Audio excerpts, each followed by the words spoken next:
Assalamualaikum warahmatullahi wabarakatuh. Bertemu lagi dengan saya Ari Cahyamawati. Dalam video ini kita akan membahas tentang pengembangan instrumen. Bentuknya itu non-test. Nah, tentunya pengembangan instrumen ini nanti digunakan untuk instrumen dalam penelitian kuantitatif. Atau bisa juga ini digunakan nanti untuk evaluasi pendidikan. Ya. Saya coba slide-nya saya buka. Tujuan pembelajaran mampu mengetahui langkah-langkah pengembangan instrumen, mampu mengembangkan instrumen dalam bentuk non-teks. Anda diharapkan mampu membuat instrumen dalam bentuk non-teks. Sumbernya seperti dalam video sebelumnya.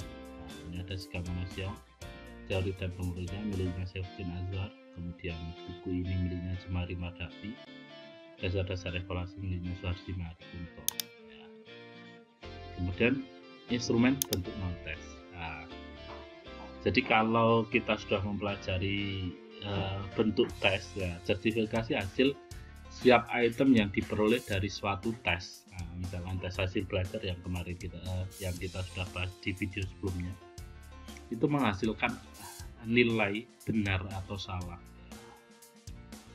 Jadi, oh ini kamu salah mengerjakannya, oh ini kamu benar mengerjakannya. Akan tetapi item non-test akan menghasilkan pernyataan sikap. Nanti pernyataannya adalah setuju atau tidak setuju. Sikap ini mengetahui sikap siswa terhadap objek.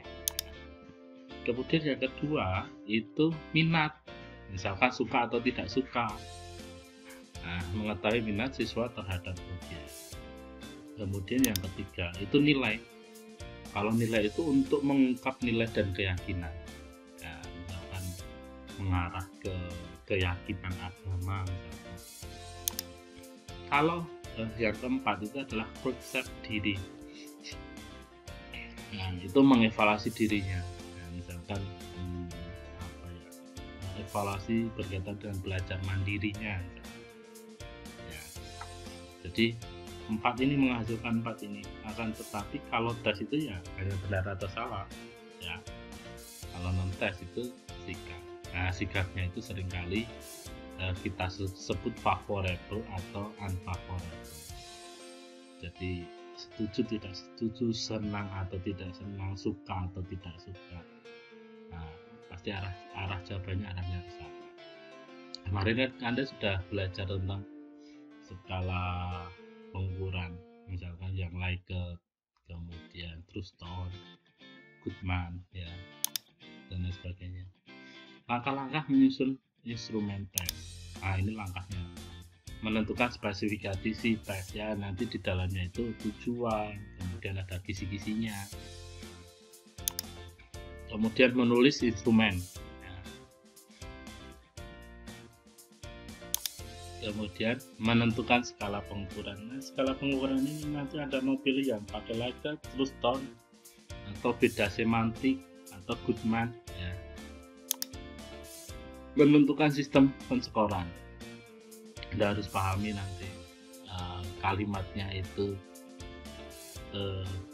negatif atau positif. Kalau positif tentunya ketika men-skor itu 1, 2, 3, 4 sesuai. Nanti misalkan Likert misalkan. Nanti saya akan jelaskan di akhir ini dalam presentasi ini. Kemudian menelaah instrumen, uji coba, menganalisis instrumen.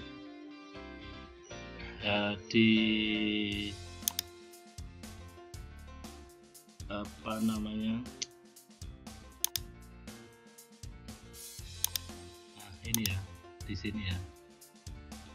Menganalisis instrumen itu nanti isinya sebenarnya analisis menggunakan alat statistikal.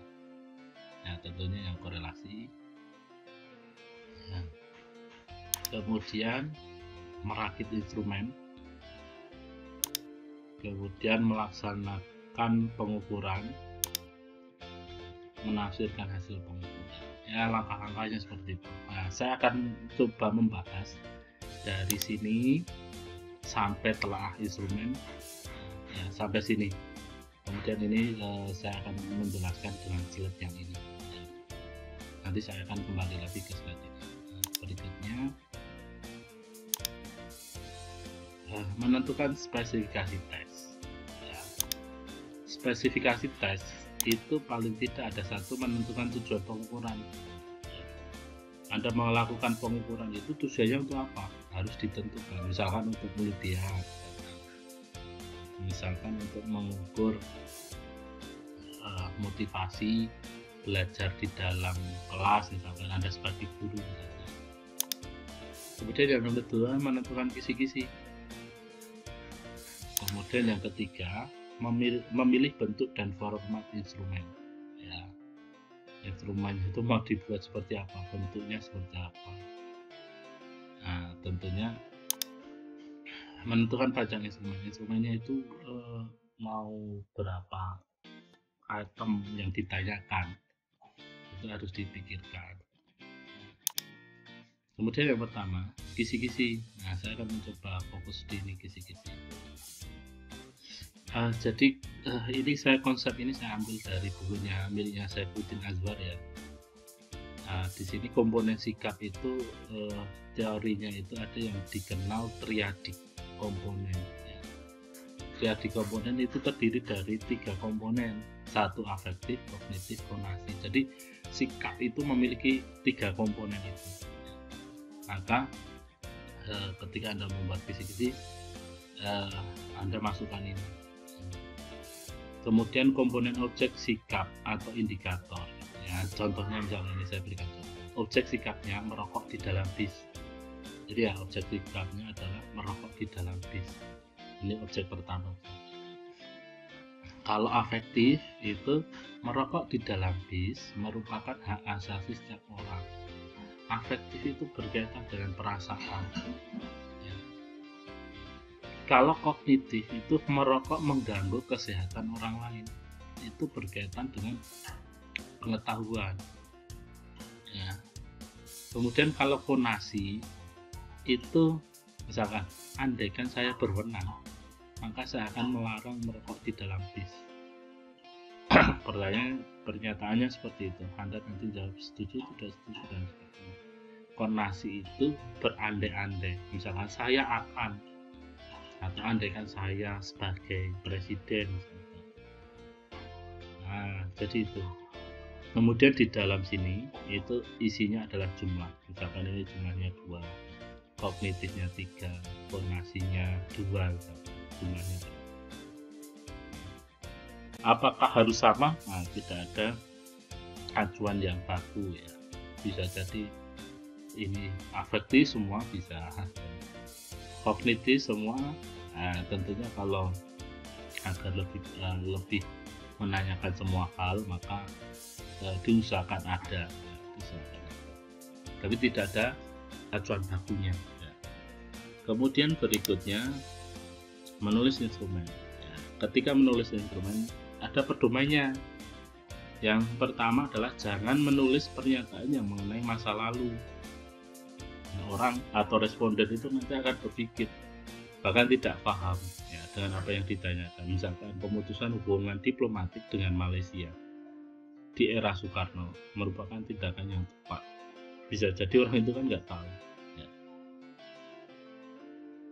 Kemudian yang kedua, jangan menuliskan fakta. Ya, kalau menuliskan fakta nanti jawabannya pasti iya, jawabannya dari responden. Program keluarga berencana adalah program pemerintah, itu kan fakta ya. Jadi nanti akan mengatakan iya.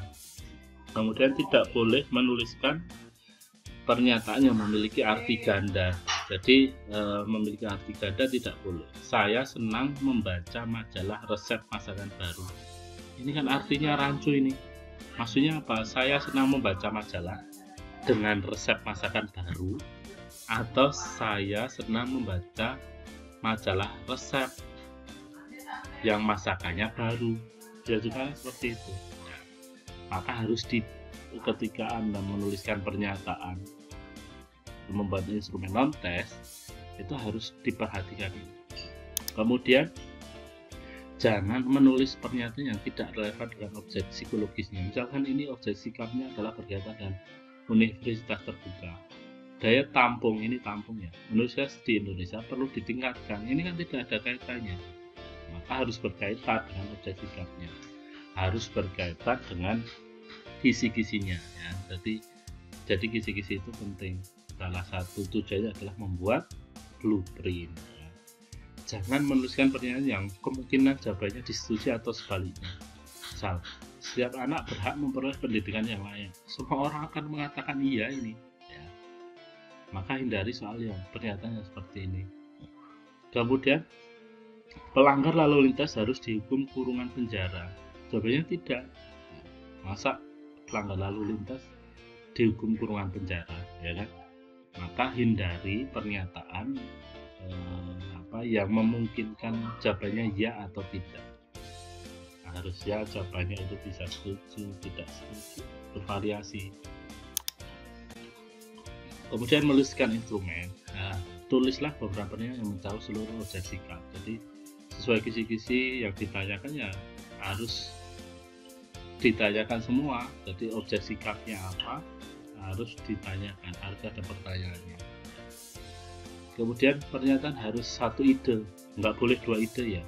Misalkan SMA A adalah sekolah unggulan dan memiliki alumni yang berkarakter baik. Jadi ini ada dua ide. Ide yang pertama adalah sekolah SMA adalah sekolah unggulan. Sekolah A memiliki alumni yang berkarakter baik. Nah, seperti ini nggak boleh ya. Hanya boleh mengandung satu ide saja ya. Kemudian yang ke-8, hindari pernyataan negatif ganda. Contohnya adalah tidak merencanakan jumlah anak bukan merupakan tindakan yang baik. Mana negatif gandanya? Ini kan tidak, bukan ya. Sebenarnya bisa juga dengan kata merencanakan jumlah anak merupakan tindakan yang baik. Ini misalkan objek sikapnya itu menanyakan tentang keluarga berencana ya. Kemudian hindari kata tidak pernah, semuanya, selalu, tak seorang pun, karena menimbulkan penafsiran berbeda antara responden satu dengan responden yang lain.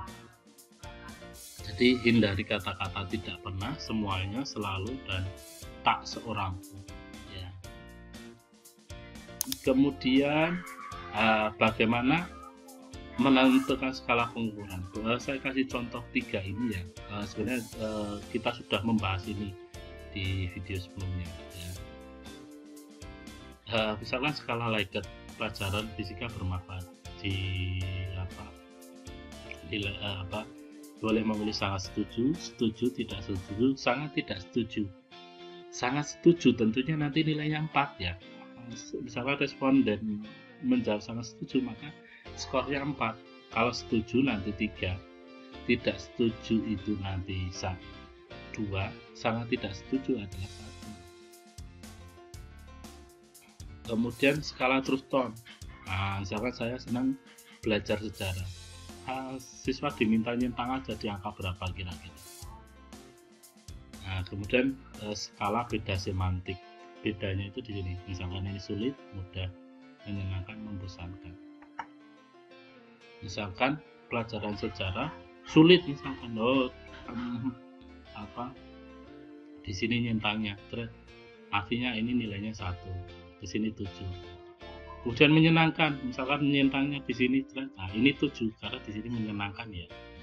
Maka hati-hati ketika menyusun seperti ini. Lebih enaknya misalkan membosankannya di sini, menyenangkannya di sini. Tujuannya untuk apa? Tujuannya adalah untuk memudahkan ketika nanti men-skor.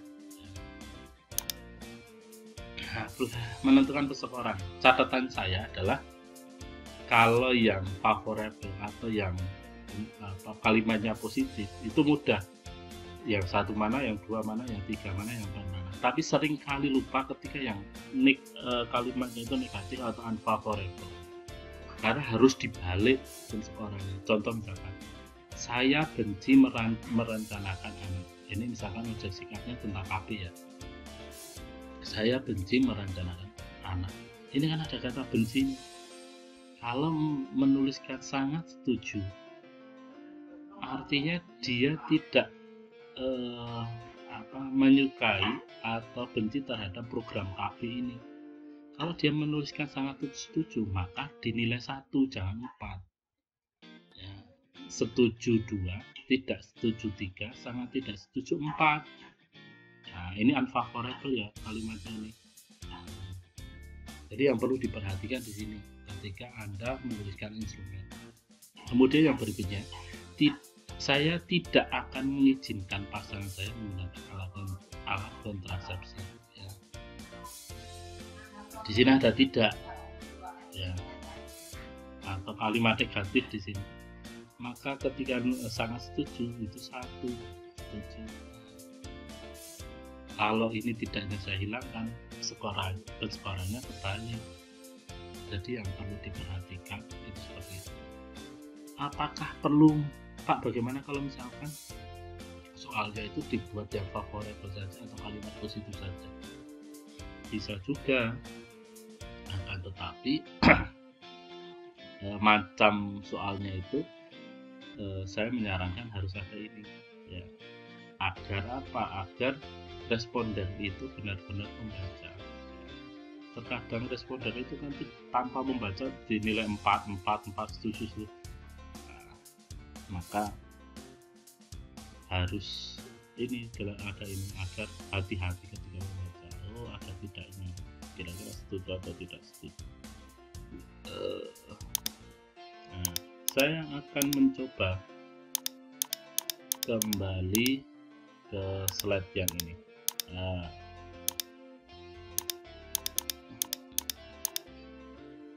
Yang ini slide ini. Kita sudah membahas sampai ke menelaah instrumen ini. Ya. Sampai menentukan penskoran ini ya. Kalau telah instrumen itu yang berkaitan tadi pedoman bagaimana cara membuat instrumen. Kemudian diuji coba. Setelah diuji coba itu kan akan mendapatkan hasil berupa angka-angka 1, 2, 3, 4. Kemudian dianalisis. Nah, analisis instrumennya di situ nanti ada validitas dan reliabilitas. Sedikit akan singgung. Nanti di video berikutnya nanti kita akan membahas itu. Tapi saya mencoba sedikit menyinggung kalau validitas itu berkaitan dengan alat ukur, apa yang diukur itu apa yang seharusnya. Maksudnya gini. Kalau Anda mengukur massa menggunakan apa? Instrumen neraca ya. Jadi itu valid ya. Alat ukurnya valid itu seperti itu. Kemudian reliabilitas. Kalau reliabilitas itu berkaitan dengan keajegan. Kalau saya mengukur sekarang 1 jam berikutnya nanti hasilnya harusnya sama ya. Instrumen dalam instrumen psikologis itu juga harus seperti itu. Nanti kita akan membahas video sendiri ya. Nanti instrumen validitas itu ada validitas isti, konstruk validitas, ada validitas konstruk dan lain sebagainya. Nanti kita akan bahas itu semua di video berikutnya. Kemudian ini nanti kita akan bahas. Mungkin itu dari saya.